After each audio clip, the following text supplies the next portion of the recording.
Welcome back. Today we're working a bit more in detail on Erik Satie's first Gymnopédie.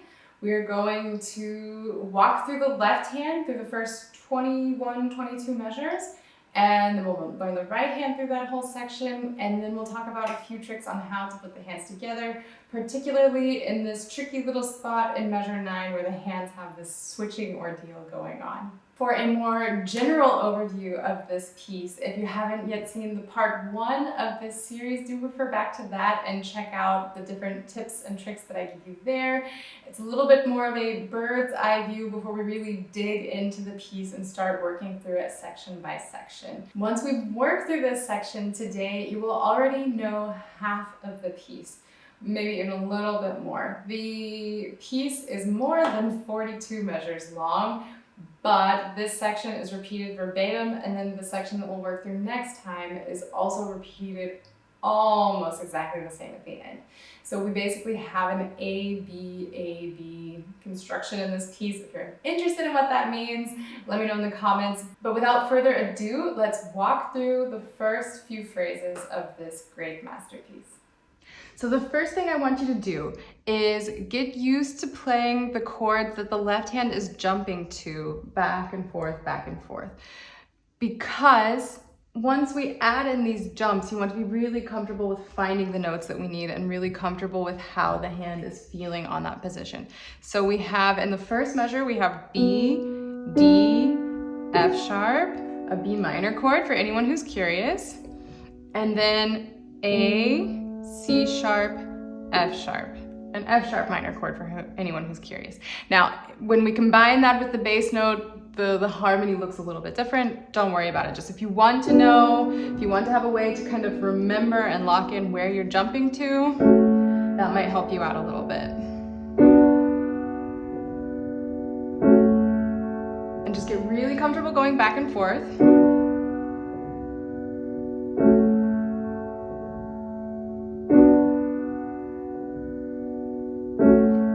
About rhythm yet. You can use the pedals just so that it's a seamless transition between the two chords. But you can also do it without.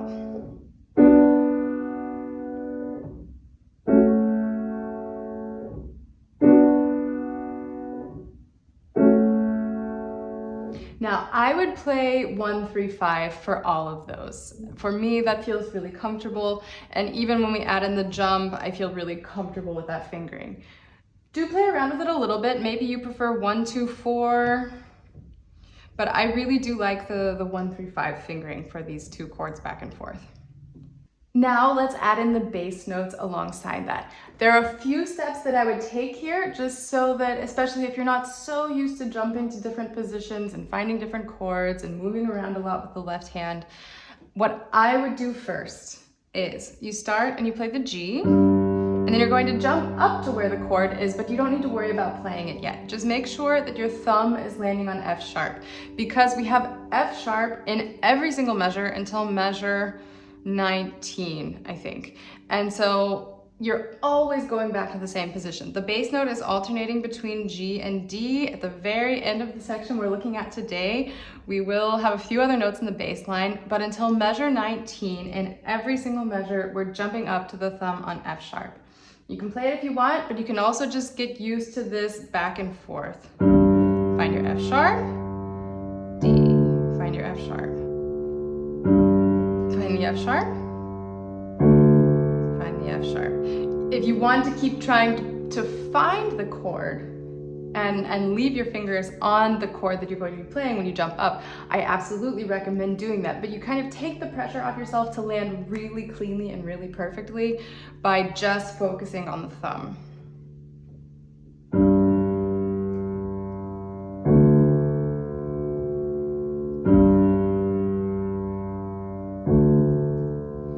You might notice I'm not remotely staying true to the rhythm that we need.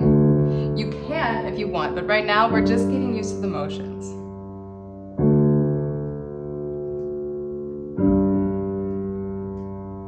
Then from here, what we can do is start to count and play just the F sharp. 2, 3, 1,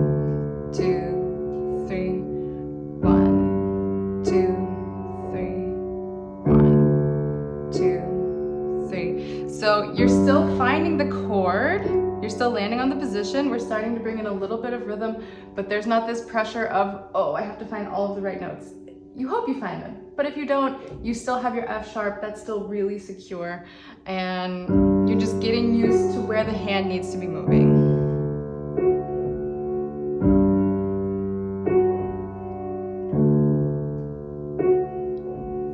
Now, if you want, before we add in one more step here, what you can start trying to do, and it sounds crazy, but this is a really cool trick. And once you realize that you can do this, it's just so liberating because you realize I can jump around anywhere on the piano and not worry about it. I can do everything. It's just, I like to use the analogy of when we're learning to play the piano, it's a little bit like moving into a new home, right? You move into a new house.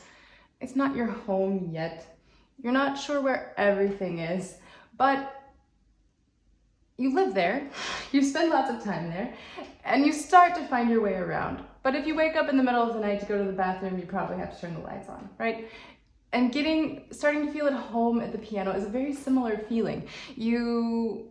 You want to get to the point where you know that you can walk around your house in the middle of the night without turning any lights on, and you're not going to walk into a wall or walk into a shelf or stub your toe because you're so comfortable finding your way around. So I got very off track for a second. Long story short, what I want you to try doing, if you feel like it, is see if you can find, so maybe look at the G, because you have to find your starting point, and then see if you can find your F sharp when you jump with your thumb, and then see if you can find the D almost without looking at it, and then jump back to the F sharp. G. So you see, it doesn't have to be perfect every single time. You can give it a quick glance. Still not.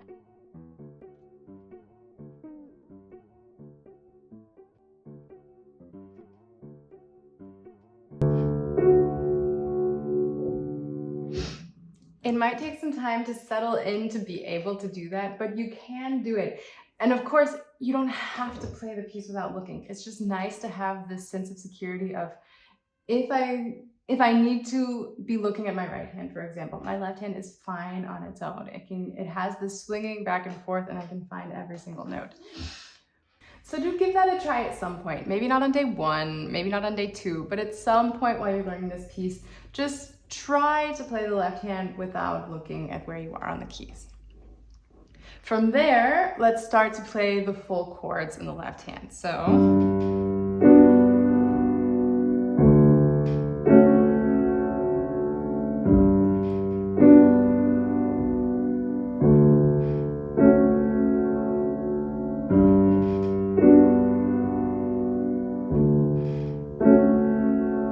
Now, you don't have to immediately be really strict with the rhythm. I would suggest bringing in the rhythm as quickly as you can.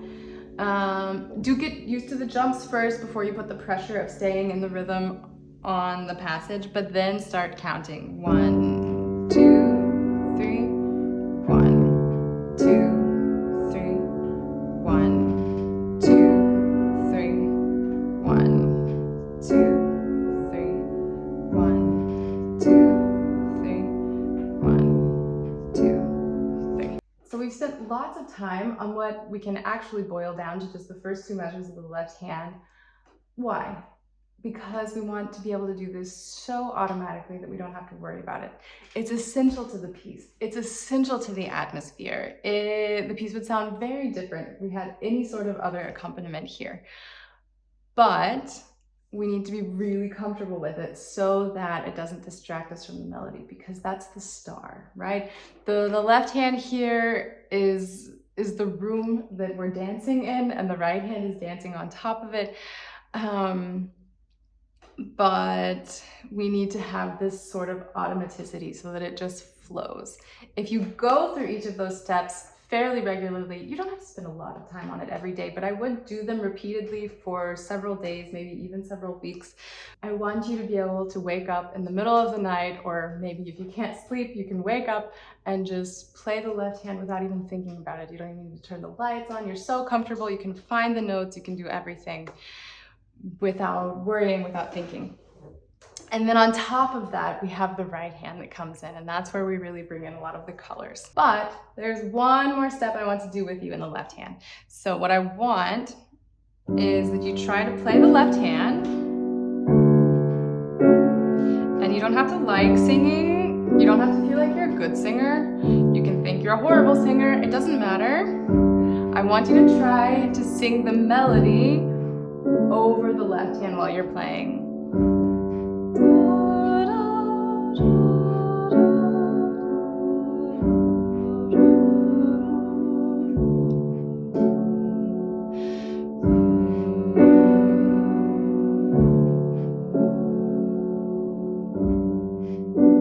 Very long note on the F sharp.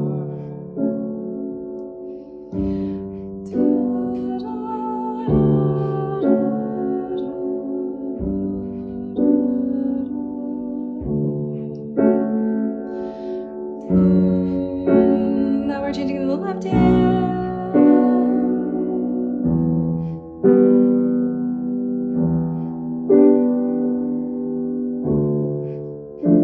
And that's the end of our passage for today. So of course, the left hand, we have a few things to look at there at the very end, but why is that a good exercise? You're getting used to hearing the melody without having the complication of actually playing it. You can also, if you really want, just play along with the recording, but I like this exercise of singing the melody because we really have to have these things internalized. If we want to own this piece, if you want this to be your piece, if you can sit down and play without thinking, which is just the best feeling in the world, you need to have every single note and every single line drilled into your mind, into your heart, and it just, the music lives in you at that point. That's kind of our goal with this exercise. You don't have to do it when anybody's around. You don't have to post a video on YouTube singing while you're playing the left hand, which I certainly am not a singer, and thank you for tolerating that or skipping through it and ignoring my singing. But the exercise is important, and that's what I want you to take away here. Then looking at just the last section in the left hand before we move to the right hand, we have the same pattern back and forth that we've had all this time. And then we play G, D comes again. I'm in measure 14, 15, 16. Now we're ready for measure 17. And we jump back to this same chord, to this F sharp minor chord. But now F sharp is our bass note. We jump up to the chord. And then we jump down to B. We jump back to the same chord that we've had, so it's still the same back and forth pattern, just flipped around now. Our B minor chord. Then we jump to E, G and B, back to E. Now we have a G major chord, thumb on G, 3 on D, 5 on B. Then down to D. And we have a D minor chord that we jump up to, F, A, D.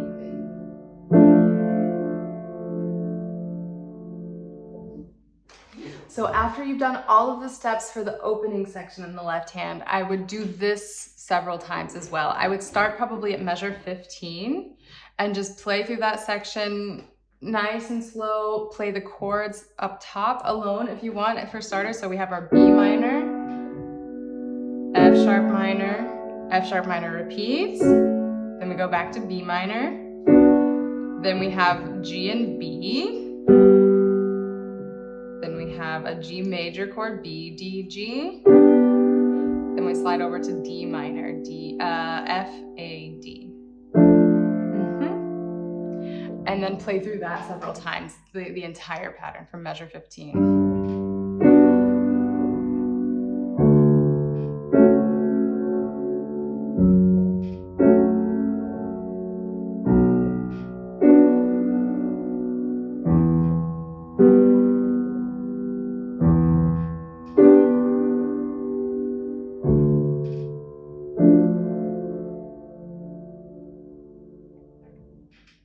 And that's everything you need for the left hand. From there, then you can go from the very beginning until there with the left hand alone if you want. You can do this exercise of singing above the left hand. From there, we'll start to take a look at the right hand.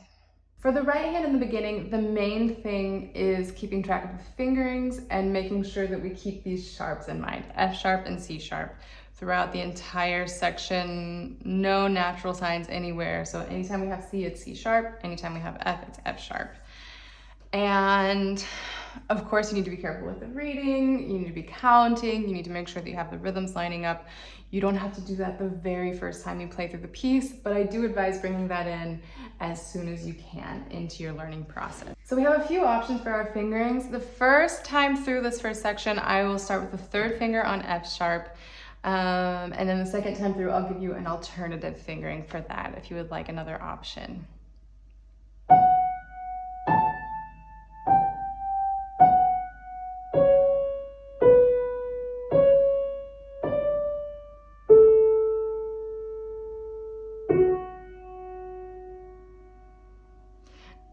So let's go until there. For starters, we have this really long F sharp that we're going to have to be doing this switching ordeal that I mentioned in the first tutorial. I'll show you a few tricks on how to work through that. So if we start with the third finger, 5, 4, 3, and then we do have quite a stretch between the third and second finger here to get over to our C sharp. 1, I would switch to the third finger just because I think it feels nicer. Thumb on A, and then cross over with second or third finger to the F sharp.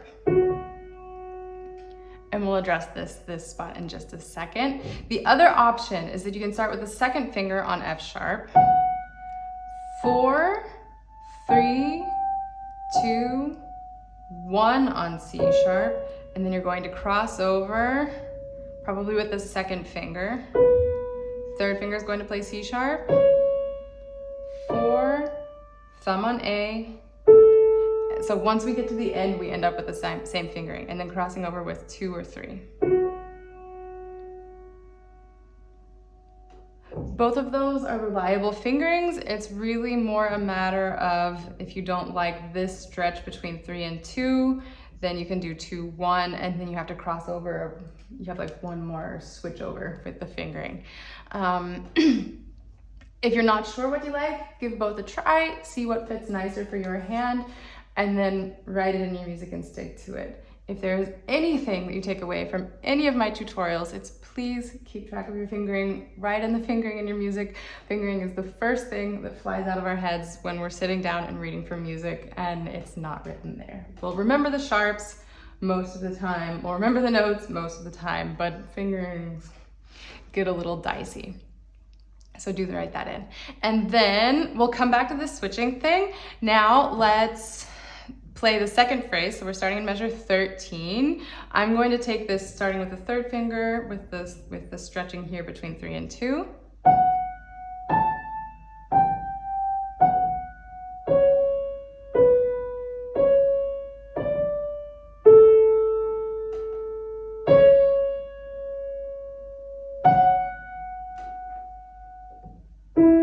There, you don't have to connect it. You can connect it with the pedal. You don't have to try and stretch over it. You can. For me, it's just barely too far.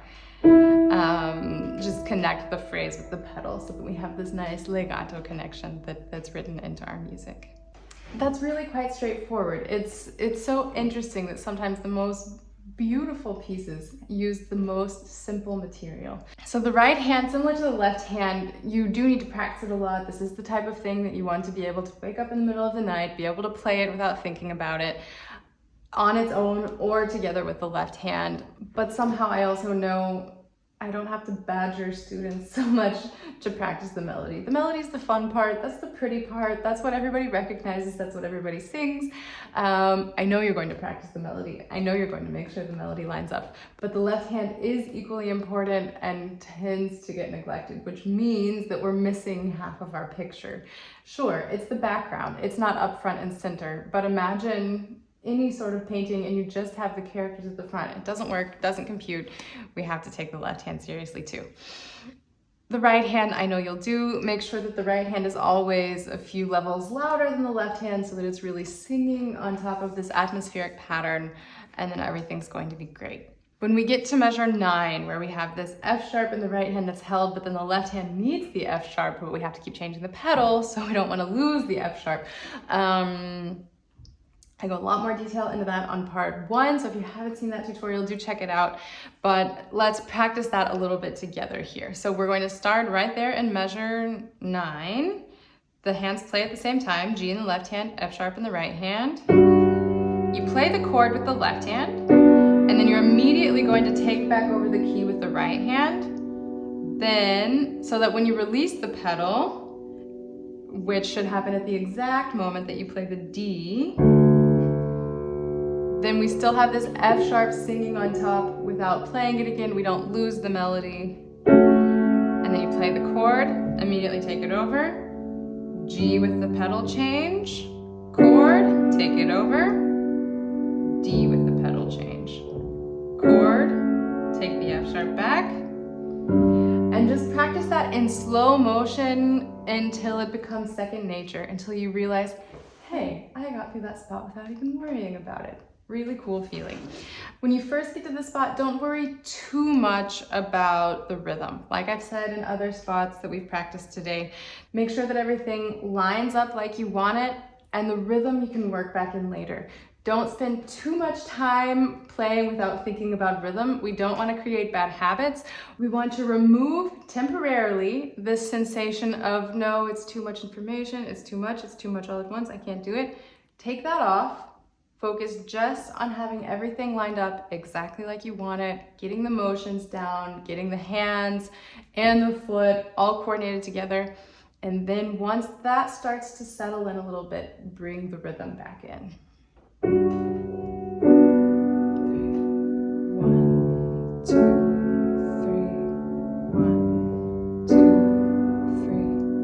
1, 2, 3. You can also synchronize the movements with the rhythm a little bit if you want. So I always recommend counting. I'm a big proponent for counting. And so to see how that might look in motion, you would do 1, 2, 3, 1, 2, 3, 1, 2, 3, 1, 2, 3. And then it moves on. Once you've really got a handle on the hands separately, your left hand is flowing really nicely, your right hand, you figured out your fingerings, you know all of the notes that you need, you've worked out this funky little hand switching spot, then you can start to practice a lot of hands together. You can, of course, start practicing hands together from day 1. If you want to see how things fit together and you want to try it out, absolutely. If that's fun for you, go for it, do it from day 1.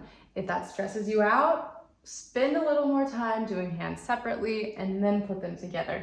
This is your piano adventure. This is your time at the piano. This is just for you. You don't have to please anybody else. If you feel better doing it later on hands together, do that. If you feel better doing it hands together right away, do it that way. I would always practice hands separately, at least a little bit, but which scope and which timing, that's your call.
I hope that you've enjoyed this tutorial. If you have any remaining questions about the section that we worked through today, please do let me know in the comments. And if you've already looked ahead a little bit and you have some questions about the upcoming sections, let me know and I'll try to get those addressed in the next tutorial as well. Until next time.